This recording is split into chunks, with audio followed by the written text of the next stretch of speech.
سلام، من اومدم با پارت بعدی از داستان جذابمون. لایک و ساب هم فراموشتون نشه. ممنون عشقای من. اینجور که مامانم تعریف میکنه خیلی زندگی خوبی داشتن و تنها دغدغه‌شون این بود که بچه دار نمیشدن. خلاصه بعد از کلی دوا درمون و دعا ثنا خدا منو بهشون داده. اینجور که همه میگن از زیبایی ماه توان رقابت با هم نداشته. خلاصه هم از زیبایی هم از این که بعد چند سال چشم انتظاری خدا منو بهشون داد. خیلی لوسم میکردن. هرچی اراده میکردم و داشتم. اصلا لازم نبود بگم چیزی میخوام. پیش برام فراهم بود. 12 سالم که بود مامانم به اصرار دیگران باردار شد. خدا یه خواهر گوگل مگولی بهمون داد. انقدر خوشحال بودم که وای خواهر دارم. کلی بازی میکنیم، شیطنت میکنیم، خاله بازی میکنیم. ولی خوشیمون طولی نکشید و جاشو به سختی داد. همونطور که مادر بزرگم میگفت من خیلی خوش قدم بودم.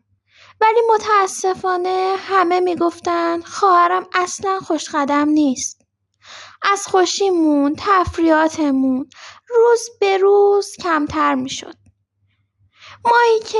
مایی یک بار شهر بازی میرفتیم دیگه نه شهر بازی نه رستورانی هیچ جا. بابامم که عصرا می اومد بی‌حوصله تر از قبل. داستان از این قرار بود که یه روز شوهر عمم اومده بود چک از بابام گرفته بود و رفته بود. از اونجایی که بابام خیلی بامرام بود و به دیگران کمک میکرد به کسی نمیتونست نه بگه. تا اینکه شوهر عمم بدهی بالا آورده بود و بدهی خیلی سنگینی. بعدش هم فرار کرده بود.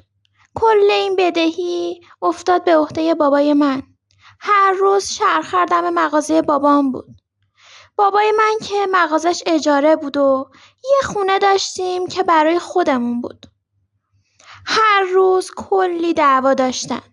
مامانم میگفت عباس اگر به خواهرت نمیگی من بگم. برو بگو دیگه به خواهرت، کلافمون کردی، بگو پیداش کنن شوهرشو، بیاد تاوان کارشو پس بده. بابام هم میگفت چی کار کنم؟ به خواهرم چی بگم؟ گناه داره، بچه کوچیک داره. خلاصه خونه رو فروختن و ما هم رفتیم از اون خونه. رفتیم خونه مادر بزرگ. سخت میگذشت. خیلی. بدتر از این که نمیدونستیم قراره خیلی خیلی بدترم بشه. چون بابام خیلی آبرودار بود. خیلی این روزا برای سخت بود.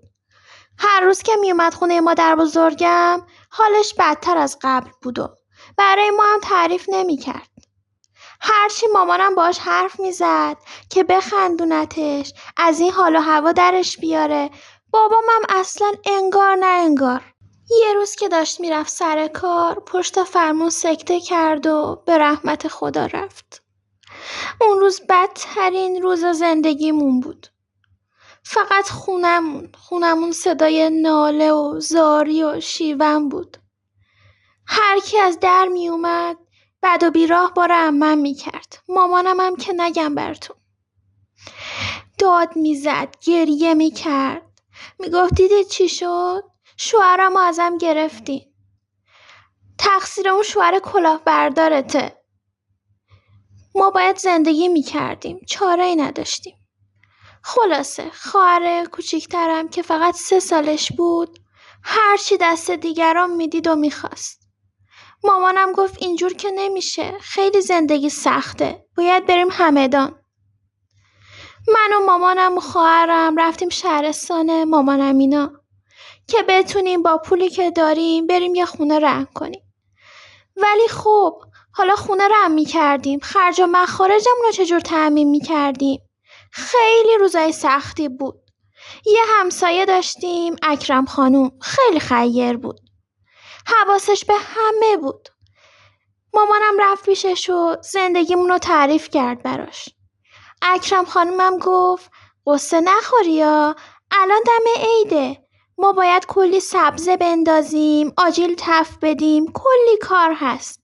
من کنارتم عزیزم، نگرانی نداشته باش. خلاصه وقتی کارمون تموم میشد میشستیم تو حیاطشون رو تختشون. اکرم خانم میرفت چای زنجبیل درست میکرد میآورد میخوردیم که خستگیمون در بره، چون از صبح تا شب کار میکردیم. خلاصه دور هم جمع میشدیم و سبزی پاک میکردیم و هر کی هم میومد به مامانم میگفت وای نرگس خانم چه دخترای خوشگلی، شبیه عروسکن، ماشاءالله یه اسمم براشون بریز. من 14 سالم بود. مثل یه زن خونه دار غذا میپختم، کلی کار میکردم، تا اینکه اکرم خانم گفت یه خانم محبی هست خیلی وضع مالی خوبی دارن. مامانم که خوشحال شده بود و چجور نگاش میکرد، فکر میکرد حالا میخواد ازم خواستگاری کنه. گفت ماشاءالله پریسا جون از هر انگشتش یه هنر میریزه، تر و تمیز، خانوم محبی گفته ایرادی نداره بیاد تو کار خونه به هم کمک کنه. منم که داشتم از پشت در میشنیدم مامانم گفت اکرم خانوم نه اصلاً، دختر من گناه داره، یه روزی هر چی میخواست براش فراهم بود، اون وقت حالا بره الان کلفتی کنه؟ اکرم خانوم گفت وای نگوی حرفا نرگس جون، کلفتی چیه؟ خانم محبی دست و دل بازه، خانم خوبی هم هست. مامانم هم که اومد به من گفت، منم چون همه‌شو شنیده بودم گفتم مامان چه اشکالی داره، بذار برم دیگه، کمک خرج میشم، درآمدمون خوب میشه، پیشرفت میکنیم دیگه، با حسرت به دیگران نگاه نمی کنیم، اجازه بده تو رو خدا. یه بوسش کردم و هی عز و التماس مامانم هم گفت از دست تو دختر، باشه برو، چی کارت کنم؟ خلاصه رفتم و وقتی در رو باز کردن رفتم تو، دیدم وای خونهشون مثل یه قصر بود. خانم محبی سر تا پاش طلا بود، حتی رو انگشتای پاشم طلا انداخته بود. نگم از روزایی که تو اون خونه میگذروندم. یه پسرم داشت که هر وقت منو میدید مثل یه آدم ندیده ها نگام میکرد. وقتی برمیگشتم از خونهشون میشستم همه چی رو برای مامانم و خواهرم تعریف میکردم، از خوراکی ها، وسایل بازی، بچه های خانم محبی.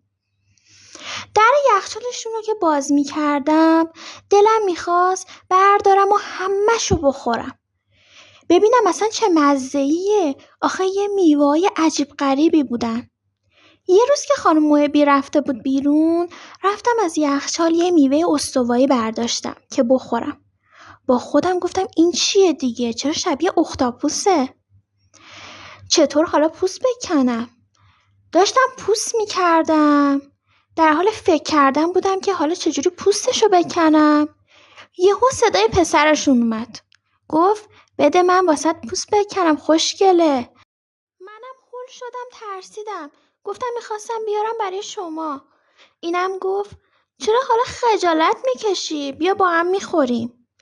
اومد چاقو رو از دستم بگیره، دستمو محکم گرفت. جوری ترسیده بودم که یکی از سخت‌ترین لحظه‌های زندگیم بود. فکرم دیگه کار نمی‌کرد. عقب نشسته رفتم، پشتم محکم خورد به در کابینت.